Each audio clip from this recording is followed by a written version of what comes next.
સખવદર ગામે પવનચક્કીને વિરુદ્ધ મામલતદારશ્રીને આવેદનપત્ર અપાયું।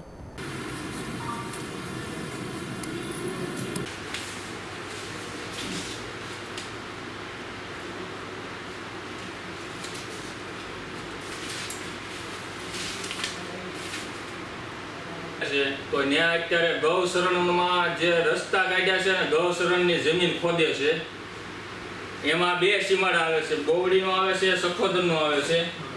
એમાં ગૌશરણની જગ્યા ખોદીને રસ્તો બનાવ્યો છે। 25 વર્ષ આ છે, ગઢિયા વર્ષના જે શેક ડેમ હતા એ શેક ડેમ બુરી દીધા છે, બરોબર। હવે એ રસ્તો એમાંથી એને શરૂ કર્યો છે, એના મોટા મોટા ગાડીઓ હાકે છે બધી। પછી જે જૂના શેક ડેમ હતા એ બીજી વાડી પણ હતા, ત્યાં જે નેરોનું આવક પાણીની જાવક છે એ પણ બુરી દીધું છે। અને માલધારી સમાજને જે ગાયોની ભેંસ સરવા જાય છે એ ગૌશાળા ખોદે છે ને એમાંથી ધૂળ કાઢીને રસ્તામાં નાખે છે। મારું નામ છે ડાંગર ગોપાલભાઈ ભનુભાઈ, ગામ સખોદર।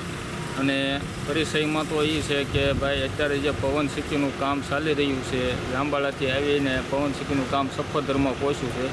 સખોદરમાં પહોંચ્યું છે તો અત્યારે જે સખોદરમાં ગૌશરણ છે એ ગૌશરણમાંથી ખોદીને માટી કાઢે છે અને રસ્તા બનાવે છે। 25 વર્ષથી શેક ડેમ જે માણસોના હતા એ શેક ડેમ પૂરી દે છે અને એ રસ્તા બનાવે છે અને મોટી મોટી ગાડીઓ હાકે છે। તો મારે સરકારશ્રીને એટલી વિનંતી કે જેમ બને એમ આના પગલાં આગળ લ્યો।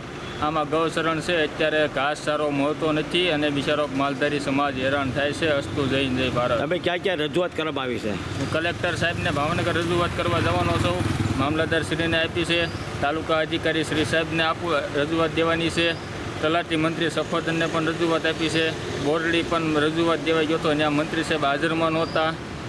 અસ્તુ જય જય ભારત।